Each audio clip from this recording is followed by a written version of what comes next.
नमस्ते छात्रों। हिंदी लोक भारती 9वीं की ऑनलाइन कक्षा में आप सबका स्वागत है। आज हम 9वीं की छठी कविता ये सखी यह पूरक पठन पढ़ेंगे, जिसके रचनाकार है अमीर खुसरो जी। तो सबसे पहले हम कवि परिचय करा लेते हैं। अबुल हसन यमीनुद्दीन खुसरो, यह अमीर खुसरो जी का पूर्ण नाम है। आम लोगों में अमीर खुसरो के नाम से ये प्रसिद्ध है। इनका जन्म 1253 ईस्वी में हुआ था और इनकी मृत्यु 1325 ईस्वी में हुई है। वह एक महान संगीतकार, विद्वान और कवि थे। वह सूफी रहस्यवादी थे और दिल्ली वाले निजामुद्दीन औलिया उनके आध्यात्मिक गुरु थे। उन्होंने फ़ारसी और हिंदवी में काव्य रचना की। उनको कव्वाली के पिता के तौर पर जाना जाता है। उन्होंने हिंदुस्तानी शास्त्रीय संगीत में अरबी और फ़ारसी संगीत का सुमेल करके इसको और अमीर किया। उन्होंने संगीत में ख्याल और तराना के साथ साथ तबले की भी इजाद की। उन्होंने गज़ल, मसनवी, कता, रुबाई, दो बेती आदि में काव्य रचना की। उनकी मुख्य काव्य रचनाएं हैं तुहफ़ा तुस सिगर, वसतुल हयात, गुर्रातुल कमा, नेहायतुल कमाल, दोहे, घरेलू नुस्खे, कहा मुकरिया, दुसुखने, ढकोसले, अनमेलिया, उलटबासिया आदि लिखी हुई है। उनकी हिंदवी रचना में पहेलियाँ, दोहे, गीत आदि शामिल हैं। उनकी हिंदवी रचनाएं कव्वालियों, मिरासियों, भांडों आदि और आम स्त्रियों के द्वारा एक पीढ़ी से दूसरी पीढ़ी तक पहुंची हैं। तो अब हम पद्य संबंधी परिचय करा लेते हैं। तो ये जो पद्य है ये सखी, इसकी विधा है मुकरिया। यह एक लोक प्रचलित पहेलियों का ही रूप है, जिसका लक्ष्य मनोरंजन के साथ साथ बुद्धि चातुर्य की परीक्षा लेना होता है। अमीर खुसरो ने इन मुकरियों के माध्यम से अपनी विशेष शैली में पहेलियाँ एवं उनके उत्तर दिए हैं। तो चलिए बच्चों, अब हम पहली पहेली या मुकरी का अर्थ देखते हैं। रात समय वह मेरे आवे, भोर भये वह घर उठी जावे, यह अचरज है सबसे न्यारा, ये सखी साजन ना सखी तारा। तो बच्चों, यहाँ पर दो सखियाँ हैं, एक नायिका है और उसकी एक सखी है। नायिका अपने सखी से एक पहेली पूछ रही है, अर्थात एक प्रश्न पूछ रही है। पहेली अर्थात क्या, जिसे इंग्लिश में हम पजल्स कहते हैं। तो ऐसा एक पजल उसने अपनी सहेली को पूछा है और उसका उत्तर वह उससे पूछ रही है। तो वह कहती है कि नायिका अपनी सखी से पूछ रही है कि रात के समय वह आता है और जैसे ही सवेरा हो जाता है तो वह घर चला जाता है। यह तो बहुत ही अनोखा आश्चर्य है। तो चलो बताओ वह कौन है, पहचानो कौन वह। तो बच्चों, नायिका ने अपनी सहेली को यह पहेली डाली है। अब सहेली उसका उत्तर क्या देती है कि वह कहती है कि क्या वह साजन है क्या, अर्थात तेरा पति है क्या। तो नायिका कहती है, अरे नाना, वह तो तारा है जो रात को ही आता है और रात भर चमकता रहता है। तो इस पहेली का सही उत्तर क्या है बच्चों, तारा। तो उसकी सहेली को, मतलब नायिका की सहेली को लग रहा था कि इसका उत्तर साजन होगा, लेकिन नायिका बताती है इसका उत्तर साजन नहीं है, बल्कि इसका उत्तर क्या है, तारा। तो इस तरह से अमीर खुसरो जी ने पहेली मतलब मुकरी तथा उसका उत्तर एक साथ ही यहाँ इस पहली मुकरी में दिया हुआ है। तो चलिए हम अभी दूसरी मुकरी पढ़ लेते हैं। वह आवे तब शादी होय, उस दिन दूजा और न कोय। मीठे लागे वाके बोल, ए सखी साजन ना सखी ढोल। तो देखिए, नायिका दूसरी पहेली में अपनी सहेली को पूछ रही है कि जब वह आता है तभी शादी हो सकती है, अगर वह नहीं आएगा तो शादी ही नहीं हो सकती। शादी के दिन उसका बड़ा महत्व होता है और किसी का महत्व नहीं होता। उसके बोल बड़े ही मीठे लगते हैं, मन को लुभाने वाले होते हैं। हर कोई उसके मीठे बोल से प्रभावित होता है। तो बोलो मेरी सखी, बोलो बोलो, वह कौन है, जल्दी पहचानो जल्दी।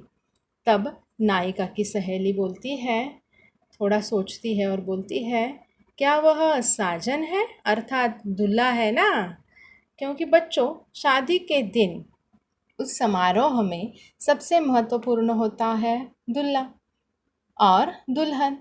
प्रत्येक व्यक्ति की नज़रें उन्हीं पर टिकी हुई होती है, हर कोई उन्हीं के पीछे रहता है।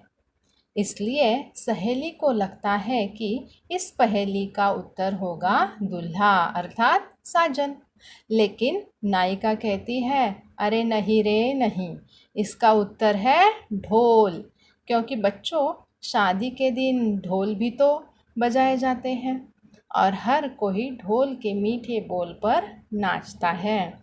ढोल के बिना तो शादी अधूरी ही है, इसलिए ढोल का बड़ा महत्व होता है। अतः इस पहेली का उत्तर क्या है बच्चों? ढोल। तो चलिए तीसरी पहेली हम देखते हैं। जब मांगू तब जल भरी लावे, मेरे मन की तपन बुझावे। मन का भारी तन का छोटा, ये सखी साजन ना सखी लोटा। तो इस तीसरी मुकरी में नायिका अपनी सहेली से कहती है कि जब मैं उससे पानी मांगती हूँ तो वह मेरे लिए जल भर कर लाता है और मेरे मन की प्यास बुझाता है। मेरे मन की तपन अर्थात गर्मी बुझाकर मुझे शीतलता का एहसास देता है। यह उसके मन का बड़प्पन है कि वह हर किसी की प्यास बुझाकर उसके मन को शांत करता है। उसका मन बहुत ही विशाल है, लेकिन उसका तन अर्थात शरीर छोटा है। तो बोलो वह कौन है? तो सहेली थोड़ा सोचती है। उसे लगता है मेरी सहेली अर्थात नायिका के मन की तपन बुझाने वाला व्यक्ति उसका साजन अर्थात उसका प्रियतम ही हो सकता है। इसलिए वह उत्तर में साजन बताती है। वह कहती है कि इसका उत्तर कौन है? साजन। तो नायिका हंसते हुए कहती है, गलत जवाब, वह साजन नहीं, लोटा है लोटा। लोटा ही तो सबको पानी पिलाकर उनके मन की तपन बुझाता है और तन से छोटा भी होता है। तो इस तरह से इस तीसरी पहेली का उत्तर नायिका ने क्या दिया है बच्चों? लोटा। तो चलिए हम चौथी पहेली सुलझाते हैं।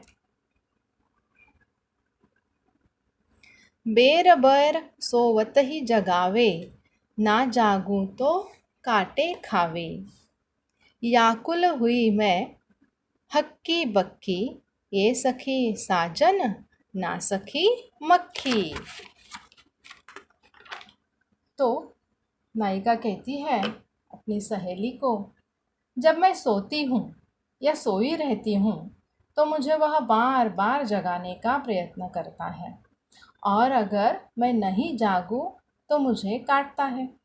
उसके इस हरकत से मैं बड़ी परेशान हुई हूँ। मुझे बड़ा आश्चर्य होता है कि आखिर यह मुझे इस तरह क्यों परेशान करता है। मैं तो इससे तंग आ गई हूँ। तो बोलो सखी, यह कौन है जो मुझे बार बार परेशान करती है? तो सखी उत्तर देती है कि यह तो पक्का ही तेरा साजन ही है। लेकिन नायिका कहती है, ना रे ना, यह तो मक्खी है।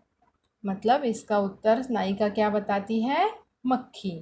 तो बच्चों, मक्खी भी तो सोते हुए व्यक्ति के कान के पास आकर घूं घूं आवाज़ करती रहती है, और अगर वह नहीं जगा, उसने उस मक्खी को नहीं भगाया, तो वह उसे काटती है।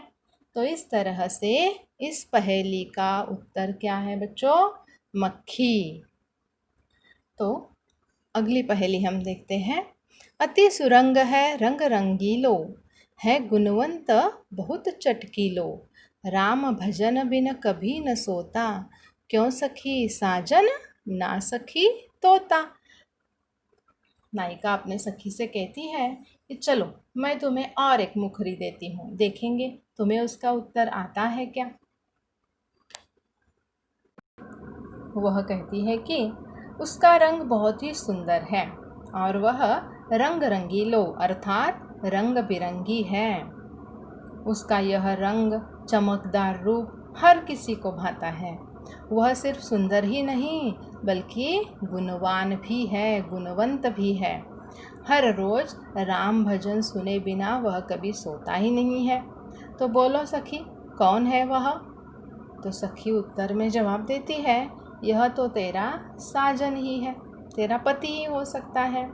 नायिका कहती है, अरे नहीं नहीं, यह तो तोता है, तोता, जो सबको बहुत ही सुंदर लगता है, रंग रंगीला होता है और बहुत ही गुणवंत होता है, होशियार होता है। अर्ध निशा वह आयो भवन, सुंदरता बरनय कवि कौन, निरखत ही भयो आनंद, क्यों सखी साजन ना सखी चंद। तो इस मुखरी में बच्चों नायिका आधी रात को वह मेरे भवन अर्थात भवन में आता है, घर में आता है। उसकी सुंदरता तो देखते ही बनती है। वह इतना सुंदर है कि दुनिया का कोई भी कवि उसकी सुंदरता का वर्णन परिपूर्णता से नहीं कर सकता। किसी भी कवि के शब्द उसकी सुंदरता को बयान करने के लिए कम ही पड़ सकते हैं। जब मैं उसे निरखती हूँ अर्थात पलक न झपकाते हुए उसके सुंदर रूप को देखती हूँ, तो मेरा मन हृदय पुलकित हो उठता है, आनंदित हो उठता है। तो बोलो, ऐसा यह कौन हो सकता है? ऐसी पहेली नायिका ने सखी को पूछी है। तो सखी को लगता है कि शायद यह तो इसका प्रियतम यानी साजन ही हो सकता है, और इसलिए वह सखी उत्तर देती है कि यह तो तेरा साजन ही है क्या? नायिका कहती है, अरे अरे नहीं, यह तो चंद अर्थात चंद्रमा है, जो रात में आकाश में आकर सबको अपने रूप से लुभाता है। तारों से भरे हुए आकाश में जब चंद्रमा का आगमन होता है, तो बच्चों आकाश बड़ा ही शोभायमान दिखने लगता है और हर किसी को अपनी ओर आकर्षित करता है। इसलिए अर्धनिशा को आकर सबको लुभाने वाला यह कौन है? चंद्रमा है, चंद है। तो इस पहेली का उत्तर क्या है बच्चों? चंद। आगे हम देखते हैं। शोभा सदा बढ़ावन हारा, आखिन से छिन होतन न्यारा, आठ पहर मेरो मनरंजन, क्यों सखी साजन ना सखी अंजन। तो नायिका इस मुकरी में अपनी सखी से कहती है कि वह हर किसी का सौंदर्य बढ़ाता है। उसको लगाने से मेरा सौंदर्य तो और भी ज़्यादा खिल जाता है। वह मेरी आँखों से एक क्षण के लिए भी अलग नहीं होता है। आठों पहर अर्थात दिन रात सुबह शाम हर वक्त मेरे मन को प्रसन्न करता रहता है। तो बोलो बोलो सखी, वह है कौन? तो सखी थोड़ा सोचती है और कहती है कि और कौन हो सकता है? यह तो शायद तेरा पति अर्थात साजन ही हो सकता है। तो नायिका कहती है, अरे अरे, यह तो अंजन है अर्थात काजल है। तो बच्चों आपको तो पता ही है कि काजल लगाने से स्त्री की आंखें और भी ज़्यादा आकर्षक दिखती हैं, जिनके कारण उसके सौंदर्य में चार चांद लग जाते हैं। इसलिए हर स्त्री को काजल बहुत ही प्रिय होता है। तो इसलिए इस पहेली का उत्तर क्या है बच्चों? अंजन अर्थात काजल। जीवन सब जग जासो कहे, वा बिन नेक न धीरज रहे। हरै छीनक में हिय की पीर, क्यों सखी साजन नाना सखी नीर। तो नायिका कहती है कि उसे सब लोग जीवन कहते हैं, उसके बिना कोई भी जी नहीं सकता, उसके बिना कोई भी धीरज ही नहीं धर सकता है।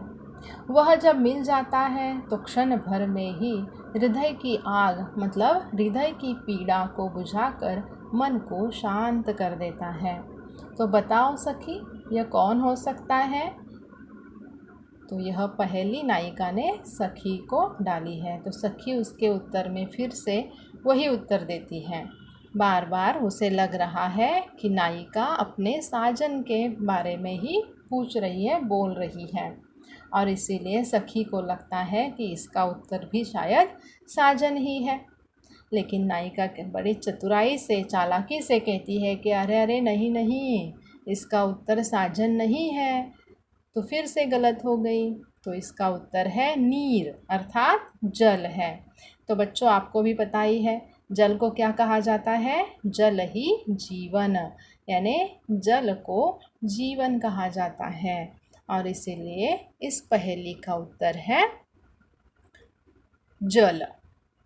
अगली पहेली हम देखते हैं।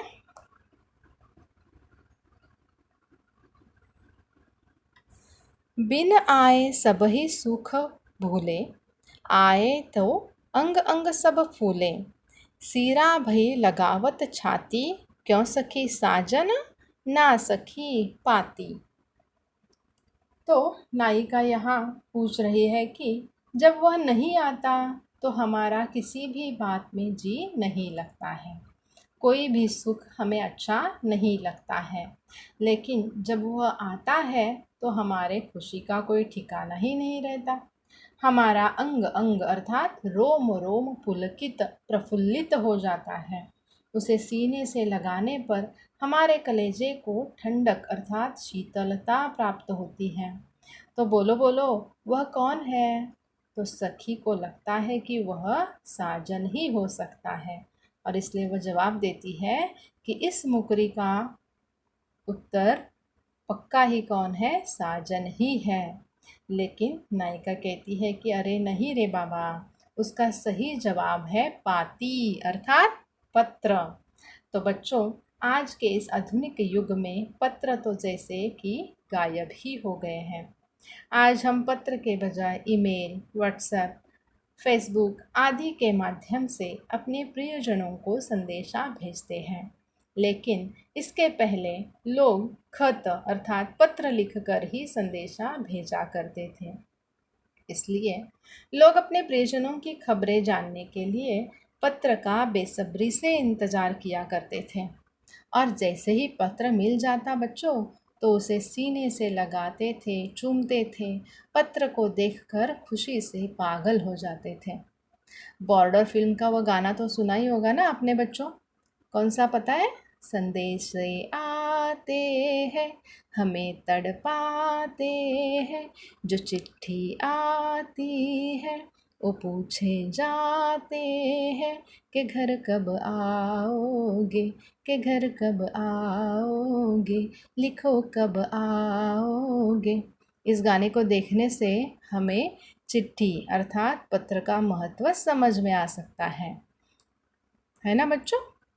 इस तरह से अंतिम मुकरी का उत्तर क्या है? पाती अर्थात पत्र। तो बच्चों, अमीर खुसरो जी ने यहाँ पर 9 मुकरियाँ दी हैं ये साखीस पद्य में, जिनका उत्तर साजन ही होगा ऐसा भ्रम होता है। लेकिन नायिका के माध्यम से बड़ी चतुराई से उनके अलग अलग उत्तर, जो मुकरियों से बिल्कुल मेल खाने वाले उत्तर कवि ने दिए हुए हैं। अपने इर्द गिर्द की जो चीज़ें हैं वह भी अपने जीवन का एक अटूट हिस्सा होती हैं और इसीलिए हमें वह अपने प्रियजनों की तरह प्रिय होती हैं। यह बात इन मुकरियों के माध्यम से कवि ने बड़ी शातिरता से समझाई है। तो बच्चों, आशा करती हूँ कि आप सब लोगों को यह मेरा इस पद्य का भावार्थ समझ में आया होगा। इसके जो कठिन शब्द हैं उसके शब्दार्थ मैं आपको बाद में दे रही हूँ। धन्यवाद।